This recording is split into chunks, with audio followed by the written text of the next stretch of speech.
So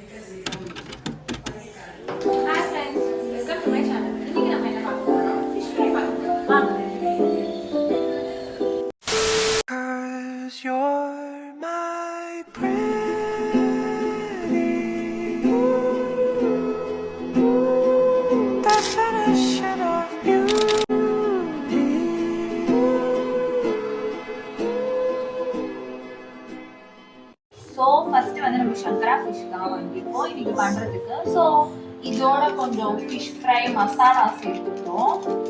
நல்லா சேர்த்து கொஞ்ச நேரம் மேரினேட் பண்ணி ஃப்ரிட்ஜில் வச்சுருக்கோம். ஓகே, ஸோ இங்கே பாருங்க, ஆக்சுவலாக எங்களோட திருவாரூரில் பார்த்தீங்கன்னா செம்ம புயல்.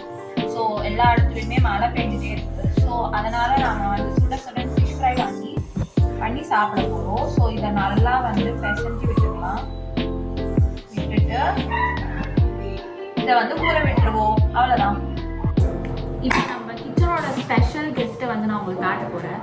வாங்க, இங்கே பாருங்க, நாங்கள் 3 பேருமே சேர்ந்து தான் செய்யறோம். நீங்க பாருங்க, ஹலோ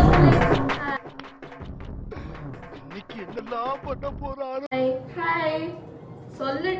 டிங்கு வந்து கொஞ்சம் சாம்பாரை பார்த்தோன்னே கொஞ்சம் பாய ஆரம்பிச்சிட்டான். ஸோ ஆக்சுவலாக ஃபிஷ் ஃப்ரைக்கு வந்து மேரினேட் ரெடி பண்ணியாச்சு. இப்போ நம்ம என்ன பண்ண போகிறோம்னு பார்த்தீங்கன்னா சாம்பார் வைக்க போகிறோம். நாங்கள் எதுக்கு இந்த மாதிரி விபரீத முடிவுலாம் இப்போ எடுக்கிறோம்னு பார்த்தீங்கன்னா, எங்கள் வீட்டில் எங்கள் அம்மா வெளியே போயிருக்காங்க. ஸோ அன்ஃபார்ச்சுனேட்லி நாங்கள் தான் சமைச்சாகும். அதனால தான் இந்த மாதிரி விபரீத முடிவெல்லாம் நாங்கள் எடுத்துகிட்டு இருக்கோம். ஸோ நாங்கள் பண்ணிகிட்டே இருக்கோம். ஃபைனல் அவுட்புட் எப்படி இருக்குன்றத நீங்கள் இந்த வீடியோ ஃபுல்லாக பார்த்தா தான் உங்களுக்கு தெரியும். அதில் தான் ஃபிஷ் ஃப்ரை வந்து மேரினேட் பண்ணுறோம். ஸோ வந்து இது ஒரு 1 hour 2 hours வந்து நல்லா ஊற வச்சுக்கலாம். என்ன இது இங்கே பாரு. ஸோ சாம்பார் செய்யறதுக்காக கொஞ்சம் பருப்பு போட்டு தண்ணி குடிச்சுக்கிறோம். தென் பச்சை மிளகாய் உங்களுக்கு எவ்வளவு தேவையோ அவ்வளவு போட்டுக்கலாம். நான் வந்து 3 போடுறேன். காஞ்ச மிளகாய் தானே போடுவாங்க. பரவாயில்ல, இது நம்மளோட சாம்பார்ன்றதால நம்ம என்ன இன்கிரீடியன்ஸ் இது பண்றோம். அண்ட் உங்களுக்கு நீங்க செய்யறதுனால எது வேணாலும் போட்டுப்பீங்களா? ஸோ இந்த இங்க காட்டுங்க, பூண்டு போட்டாச்சு. அண்ட் சம் பெருங்காயம் அண்ட் ஆல்சோ கொஞ்சம் மஞ்சள்தூள் சேர்த்துடலாம். அவ்வளவுதான். இதை வந்து நம்ம க்ளோஸ் பண்ணி ஒரு 4 விசிலுக்கு வந்து விட போறோம். நம்ம என்ன நடக்குதுன்னு பார்க்கலாம். சாம்பார் சாப்பிட்ட பிறகு உங்களுக்கு சொல்றோம். இதில் நம்ம டொமேட்டோஸும் வந்து ஆட் பண்றோம். டொமேட்டோவே நத்திங் கூட மறந்துருப்பாங்க அவங்க. நான் சொன்ன தொட்டு அவங்களுக்கு ஞாபகம். எஸ், ஸோ கட் பண்ணி வச்ச டொமேட்டோஸை இதில் ஆட் பண்ணிட்டோம். That's all. இதை ஒரு 4 விசில் விட்டு எடுக்க போறோம். அவ்வளோதான். ஸோ ஃபைனலாக வந்து நம்ம சாம்பாருக்காக எல்லாமே குக்கர்லாம் போட்டு வச்சு ஒரு 4 விசில் வரைக்கும் நம்ம வச்சுக்கலாம். அது வரைக்கும் எங்களோட கிளைமேட் எப்படி இருக்கு அப்படின்றத உங்களுக்கு காட்டுறேன் வாங்க.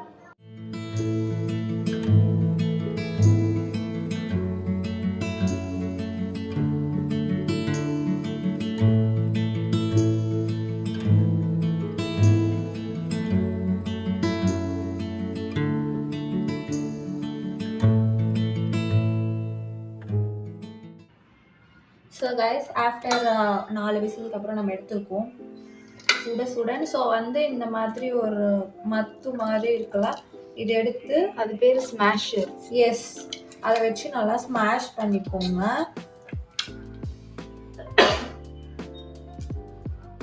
இந்த மாதிரி நல்லா ஸ்மாஷ் பண்ணிக்கோங்க. அண்ட் இந்த வேலையை வந்து நம்ம கேமராமேன் கிட்ட கொடுக்கலான்னு நான் நினைக்கிறேன். ஏன்னா வெட்டியாக ரொம்ப நேரமாக உட்காந்துட்டு இருக்காங்க.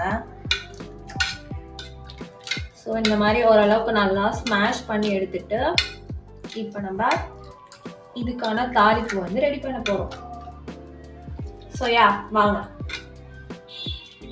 இதை காட்டுங்க.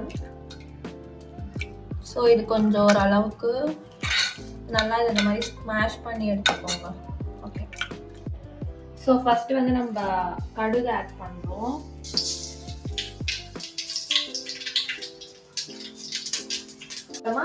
கொஞ்சம் கொத்தமல்லி, கருவேப்பிலை அண்ட் கொஞ்சம் சீரகம் ஆட் பண்ணுறோம். அண்ட் தென் தேவையான அளவு வெந்தயம் இங்கே காட்டணும். அண்ட் நம்ம சாம்பாருக்கான மெயின் இன்க்ரீடியன்ட் வரமிளகாய். நான் வந்து 3 ஆட் பண்ணியிருக்கேன். லைக் ரெண்டா போட்டு 3 ஆட் பண்ணியிருக்கேன். ஸோ இது நல்லா கொதிக்கட்டும்.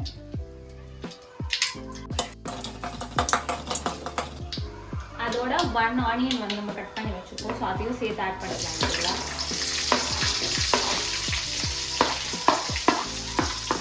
ஆக்சுவலாக நம்மளால் இந்த மாதிரி ஒரு நாளே சமைக்க முடியாது. எப்படி தான் நம்ம அம்மாங்கெல்லாம் டெய்லி சமைக்கிறாங்கன்றது எனக்கு தெரியும். ஸோ இது வந்து கொஞ்சம் லைட் ப்ரௌனாக வர வரைக்கும் நல்லா வதக்குவோம். இது ஓரளவுக்கு வதங்கிடுச்சு. ஸோ நம்ம ஃபஸ்ட்டு மேஷ் பண்ணி வச்சிருந்த சாம்பாரை வந்து இதில் நம்ம ஊற்ற போகிறோம். ஆக்சுவலாக ரொம்ப வெயிட்டாக இருக்குது.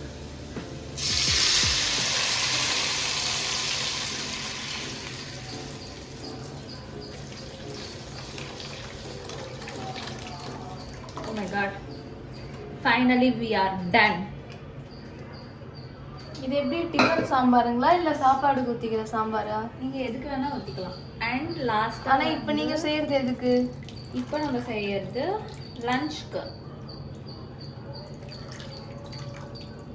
கொஞ்சம் இதெல்லாம் ஒரு கொஞ்சம் புளி வந்து எடுத்து இதை கரைச்சி வச்சுருக்கோம். இதையும் வந்து நம்ம ஆட் பண்ணிடலாம்.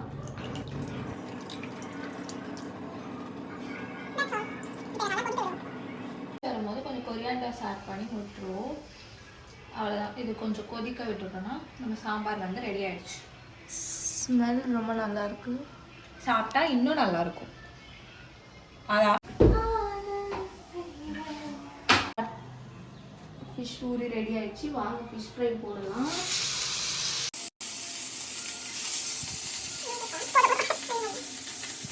ஒரு பக்கம் fish fry and another side sambar.